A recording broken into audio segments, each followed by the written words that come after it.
여러분 안녕, 예진입니다. 오늘은 드디어 다리 무릎 수술 Q&A를 가지고 왔습니다.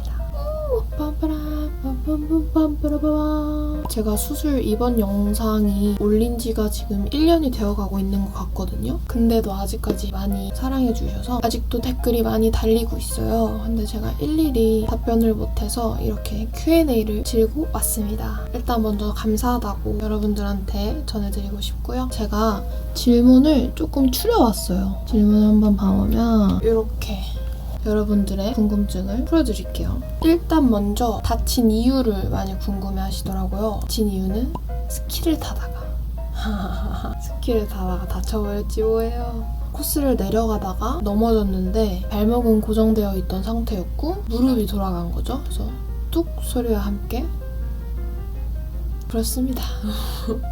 그때 스키장 의무실에 끌려가서 제가 너무 아파하니까 그 근처 병원을 가보라고 해서 병원에 갔더니 인대 조금 다친 것 같다라고 해서 통깁스하고 서울로 다시 가서 전문 정형외과를 갔죠. 정밀 검사를 했더니 전방 십자인대 완전 파열, 내측인대 70% 정도 파열됐고 후방 십자인대도 조금 파열됐다고 그러더라고요. 그래서 수술도 바로 못했거든요.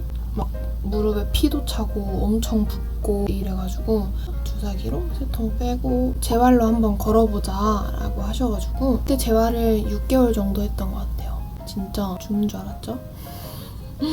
그리고 다쳤을 때 원장님이 그냥 재활로 일상생활 가능하다고 하셨는데 수술을 안 하게 되면 연골이 닿아서 관절염이 온다고 하더라고요. 관절염이 오니까 수술은 차차 해야 된다. 그래서 일단 걷는 것부터 재활부터 해봐라 해서 재활을 시작했죠. 진짜 죽는 줄 알았어요. 그때 거의 6개월 정도 재활을 했는데 바로 다쳤을 때는 거의 매일 갔던 것 같고요. 그때 딱 한 번 6개월이 아팠지만 제일 아팠던 적이 있거든요. 그게 언제냐면 이제 무릎을 굽혀야 되는데 그게 너무 안 되는 거예요. 너무 아픈 거예요. 선생님이 처음에는 붓기가 있는 상태니까 마사지만 해주시다가 이제 붓기가 조금씩 빠지니까 본격적인 운동을 시작한 거죠. 어느 정도 하다가 이제 무릎을 굽혀도 통증이 너무 심한 거예요. 선생님이 딱 한 번 제 무릎 최대한 굽힌 상태에서 굽혀도 90도 굽히면 진짜 잘 굽혔던 것 같아요. 그 정도 상태에서 딱 누르셨어요. 전 누워있는 상태에서 무릎을 굽히고 있었고 실장님은 위에서 무릎을 누르신 거죠. 와... 저 진짜 그때 막 창피하긴 한데 누르자마자 울었거든요. 바로 울고 진짜 너무 아팠어요. 너무 생생해요 아직도. 그때 진짜 아파서 막 진짜 실장님 밉다고 막 그랬었는데 근데 신기한 건 그렇게 한 번 아프고 나니까 그 다음부터 그 전처럼 아프지 않더라고요. 신기하죠? 그 다음부터는 계속 재활하면서 실장님을 믿고 의지했죠. 그리고 처음에 왜 수술 안 했냐고 물어보시는 분들이 꽤 있으시더라고요. 제가 처음에 수술을 안 한 이유는 앞에서 얘기했듯이 재활로 일상생활은 가능하다. 근데 이제 연골이 닳으면 관절염이 오기 때문에 경과를 조금 지켜보다가 수술은 해야 된다 해서 6개월 뒤, 1년 뒤에 시간 잡아서 수술을 하자라고 해서 6개월인가 뒤에 다시 진료를 갔어요. 이제 수술하려고 검사를 이렇게 했는데 제가 그때가 21살이었거든요. 21살에 성장판이 세하게 남아있는 거예요. 그래서 성장판이 보여서 수술할 수가 없대요. 그게 완전히 다 낮춰야 되는데 미세하게 이제 보여서 수술할 수가 없다. 그래서 그 수술이 또 밀려버린 거죠. 참, 어떻게 21살에 성장판이 남아있는지. 수술을 이렇게 미루면서 저는 재활로 계속 일상생활이 가능하다 보니까 통증은 있었지만 크게 막 많이 불편한 점은 없어서 계속 지내다가 2년 후에 걷는데 무릎이 너무 아픈 거예요. 무릎이 너무 아파서 약간 쎄했거든요. 병원 가야 될 것 같다 그래가지고 병원을 갔는데 반월상 연골 파열이라고 연골판이 찢어진 거죠. 전방 십자인대가 없으니까. 그래서 의사 선생님께서 바로 수술을 해야 된다. 이 상태로 무리해서 연골판이 아예 찢어져 버리면 봉합도 못하고 제거를 해야 된다고 하시더라고요. 연골판 파열이 제일 시급했고 어차피 무릎 수술을 하니까 십자인대 재건수를 하자고 하셔서 자가건 제 안에 있던 십자인대랑 타가건 50, 50 섞어서 수술을 했습니다. 그리고 제가 수술하고 입원했을 때를 말씀을 드리면 저는 입원 기간은 총 18일 정도 입원을 했고요. 수술 비용 같은 경우에는 사실 지금 촬영하는 시점으로 1년 전 일이어서 정확하게 기억은 안 나거든요. 무릎 수술비만 했을 때는 한 400만 원에서 500만 원 정도 든다고 들었던 것 같고 퇴원할 때 냈던 금액은 800만 원 조금 넘게 냈던 걸로 기억하고 있습니다. 그리고 입원하면서 재활 시작을 언제부터 했냐라고 물어보시던데 재활 시작은 저는 수술하고 일주일 뒤부터 물리치료랑 도수치료를 같이 시작했거든요. 그래서 저도 알아보니까 병원마다 다 다르다고 하더라고요. 사람마다 다 다르기 때문에 뭐가 맞다 아니다 라고 할 수는 없을 것 같고 저 기준에서 말씀드리는 겁니다.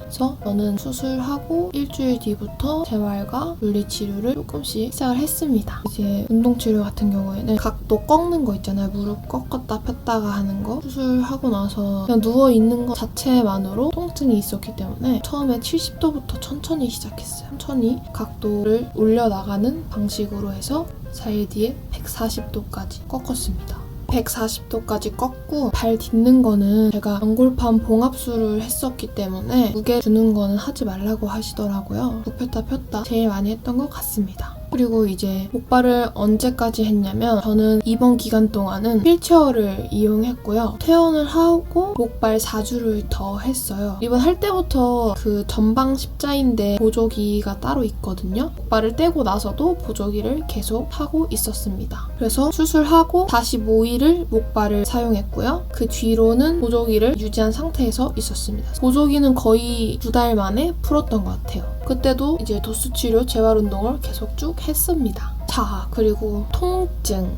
후유증은 제 영상에도 보셨다시피 비 오기 전에 무릎이 굉장히 아픕니다. 시리다고 해야 되나? 이 나이에.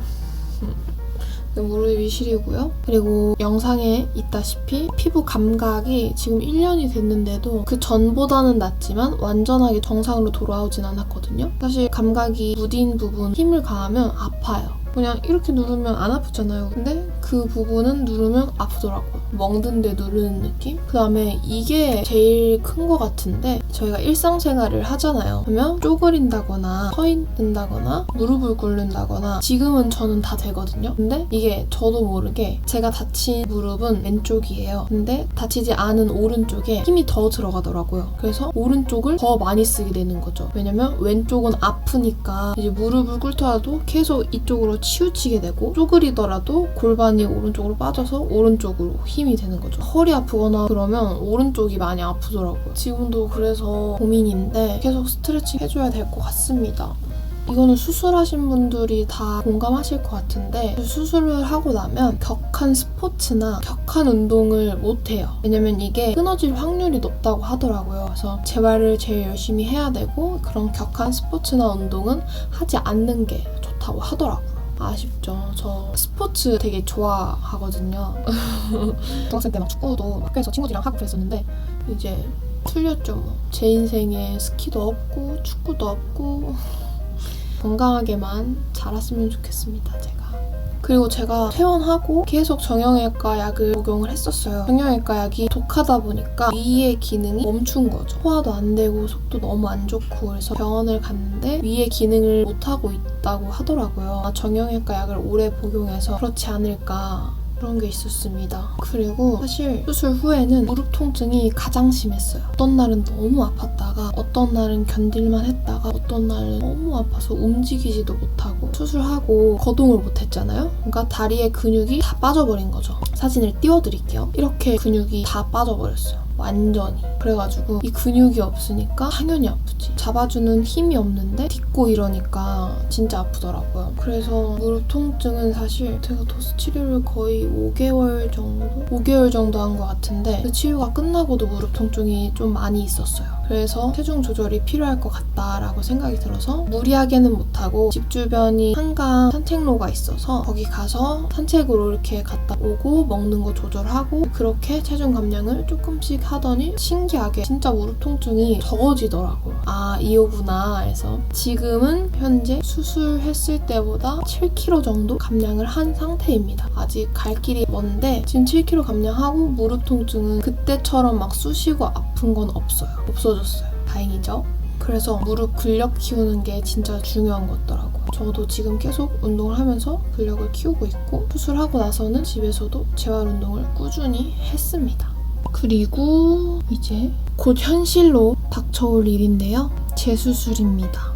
이거는 이제 제가 긴 철심을 3개인가 4개 정도 박았던 걸로 기억하거든요. 철심을 고정해줄 나사가 박혀 있어요. 제 상처 부위를 보면 길게 찢어져 있는 부분이 있거든요. 이제 나사가 박아져 있는 부분이라고 하더라고요. 필요한 남은 수술이 그 나사를 제거하는 수술이에요. 그래서 그 제거하는 수술을 해야 되는데 수술하고 1년 뒤에 한다고 하더라고요. 근데 사실 저는 지금 이번 달이 1년이에요. 딱 1년이 됐는데 지금 막 많이 바쁘고 이래서 사실 병원을 못 가고 있어요. 수술을 하게 되면 한 일주일 정도 입원을 한다고 하더라고요. 그때는 재활이 굳이 필요 없다라고 하던데 그때 가봐야 알겠죠?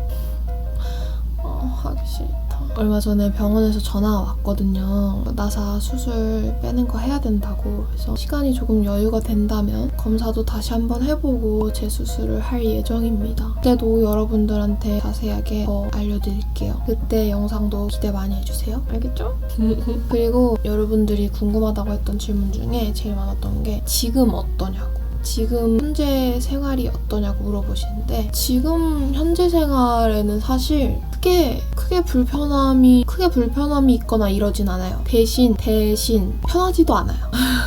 가끔 제가 제일 힘들었던 게 지금도 계속 반복되고 있는 것 중에 하나인데 무릎이 가끔 어긋날 때가 있어요. 그러니까 이게 어긋나면 아파요. 수술할 때처럼 아픈 건 아닌데 어긋나니까 나도 모르게 소리를 이렇게 지르게 되고 그게 반복되면 그 어긋나는 기분이 굉장히 좋진 않더라고요. 병원 가면 그것도 원장님한테 한번 여쭤봐야 될 것 같고 가끔 통증 있고 전에 말했다시피 쪼그려 앉기, 뛰는 거 이런 거에는 사실 지장이 많진 않지만 일상생활이 가능할 정도는 되지만 예전 같진 않죠. 예전이랑은 많이 다른 생활을 하고 있고 일상생활에서 불편한 건 그 정도? 그리고 제가 지금 헬스장을 다닌 지 등록해서 3주를 다녔는데 코로나 때문에 한 달 반을 못 가다가 요 근래 다시 가기 시작했거든요. 근데 그때 인바디를 쟀을 때도 오른쪽 왼쪽 근육량이 차이가 많지 않다고 하더라고요. 정말 다행이다. 나 열심히 운동했구나를 느꼈고 진짜 확실한 건 운동, 근력 운동이랑 저는 운동을 하면서 체중 감량도 하다 보니까 그 전보다는 통증이 엄청 많이 줄어들었어요. 지금은 사실 불편할 때도 있긴 하지만 수술하고 나서 재활했던 거를 생각을 해본다면 지금은 진짜